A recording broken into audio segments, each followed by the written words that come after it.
नमस्कार दोस्तों, अंश की आवाज़ चैनल में आप सभी का स्वागत है। यह कहानी एक माँ के बारे में है जो कि अपने 6 साल के छोटे से बच्चों को पैसे के लिए छोड़कर चली जाती है। तो यह कहानी आपको चलिए सुनाते हैं। राजेश बोला, इतने वर्षों की वफा और प्यार का ये इनाम तो मत दे, छोड़कर मत जा। गरिमा बोली, जिंदगी सिर्फ प्यार के सहारे नहीं गुजरती, पैसे भी बहुत जरूरी हैं। तुम्हें 8 साल हो गए हैं, आज भी फक्कड़ के फक्कड़ ही हो। राजेश अपने 6 साल के बेटे को उसके सामने करके बोला, इस मासूम का ही ख्याल कर ले, बिना माँ के इसका क्या होगा। बेटा टुकुर टुकुर अपनी माँ को कपड़े बैग में डालते हुए देख रहा था। राजेश थक कर बैठ गया और बोला, जब तुम पैसों में खेलने लगोगी तब तुम्हें प्यार याद आएगा। गरिमा बोली, प्यार वार कुछ नहीं होता, सब कुछ पैसा होता है। तुम आज तक मेरी पसंद की एक साड़ी भी नहीं दिला सके। सेठ की बनकर रहूंगी तो गहने भी दिल खोल कर पहनूंगी। वह बोला, सेठ को तेरा शरीर पसंद है, जैसे ही उसका मन भर जाएगा तुम्हें दूध में गिरी मक्खी की तरह निकाल कर फेंक देगा। वह अपनी भाएं तान कर बोली, सेठ की इतनी औकात नहीं है, गरिमा को ठुकरा दे। 1 साल हो गया है उसके साथ रहते हुए, मैं जान गई हूँ उसे कैसे हैंडल करना है। और तुम आज क्यों इतने भावुक हो रहे हो? हम तो उसी दिन अलग हो गए थे ना, जब मैंने तलाक का मुकदमा किया था तुम पर। इस महीने के अंत में मुकदमे का निर्णय भी आ जाएगा। गरिमा और राजेश की 8 साल पहले ही शादी हुई थी। शादी के बाद वह शहर में आकर रहने लगा था। गरिमा हर समय महंगी साड़ियां और गहने पहनने के सपने देखा करती थी। महंगी गाड़ियों को देखकर उनमें बैठने के लिए ललायित रहती थी। राजेश उसे सिर्फ सपने दिखा सकता था, पूरा करने की उसकी हैसियत नहीं थी। धीरे धीरे दोनों में झगड़े बढ़ने लगे थे और नौबत तलाक तक आ पहुंची थी। इसी बीच गरिमा ने एक मोटे विदुर सेठ को फंसा लिया था। अब ज्यादातर वह उसी के पास रहा करती थी। आज आखिरी बार वह अपना कुछ सामान लेने राजेश के घर आई थी। राजेश भी उसे रोकने का आखिरी असफल प्रयास कर रहा था, मगर गरिमा नहीं रुकी और चली गई। 1 महीने बाद दोनों का तलाक हो गया। बच्चे की जिम्मेदारी राजेश को ही मिली।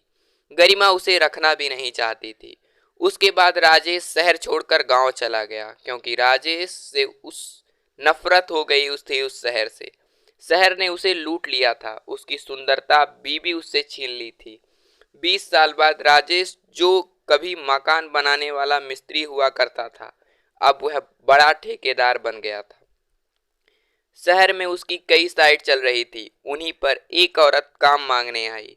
औरत ने मैले कुचले कपड़े पहन रखे थे। उस साइट को राजेश का 25 वर्षीय बेटा गोपाल संभाल रहा था। वह गोपाल के पास आकर बोली, साहब काम चाहिए। गोपाल ने कहा, ठीक है लग जाओ, मगर रजिस्टर में अपना नाम लिखवा दो। औरत बोली, गरिमा। नाम सुनकर गोपाल का पेन रुक गया। वह गौर से उस औरत का चेहरा देखने लगा। औरत बोली, क्या हुआ साहब? गोपाल अपनी माँ का नाम जानता था। जब वह छोड़कर गई थी तब वह 6 वर्ष का था। वह आज भी अपनी माँ का चेहरा नहीं भूला था। वह जान गया था कि यह औरत उसकी माँ ही है, मगर उसने जाहिर नहीं होने दिया। गोपाल बोला, आप सिर्फ मजदूरों के लिए पानी का मटका भरकर रख दिया करो। वो नल दिख रहा है ना, वहां से आपको पूरी पगार मिल जाएगी। गरिमा की आंखों में आंसू आ गए। गरिमा बोली, आपको भगवान हमेशा खुश रखे साहब, जो आपने मुझे ये आसान सा काम दिया है। कई दिनों से काम के लिए भटक रही हूँ। कोई मेरी हालत और उम्र देखकर काम नहीं देना चाहता। आप बहुत अच्छे हैं साहब, आपके माता पिता तो बहुत नेक इंसान होंगे, जो ऐसा संस्कारवान बेटा पैदा किया है। गोपाल को अपनी माँ से नफरत थी, मगर आज उसकी हालत देखकर उसका मन रोने को हो गया था। वह दूर जाकर सुबकने लगा था। फिर उसने पिता को फोन कर सब कुछ बता दिया। राजेश ने कहा, वो तेरी माँ है, तू उसके साथ कैसा भी व्यवहार कर, मुझे कोई आपत्ति नहीं होगी, मगर मैं उसकी सूरत भी नहीं देखूंगा। गोपाल भावुक लड़का था। वह वापस गरिमा के पास गया और बोला, आपने कुछ देर पहले मेरे माता पिता की प्रशंसा की थी, उसमें आपने गलत बोला था। मेरे पिता जरूर नेक इंसान हैं, मगर मेरी माँ बहुत बुरी थी। जब मैं 6 साल का था तभी वह मुझे और मेरे पिता को छोड़कर किसी और के पास रहने के लिए चली गई थी। उसके जाने के बाद मेरे पिता को औरत जात से नफरत हो गई, इसीलिए उन्होंने दूसरी शादी भी नहीं की। इतना सुनते ही गरिमा जड़ होकर खड़ी रह गई। उसने गौर से गोपाल का चेहरा देखा तो उसमें राजेश नजर आया।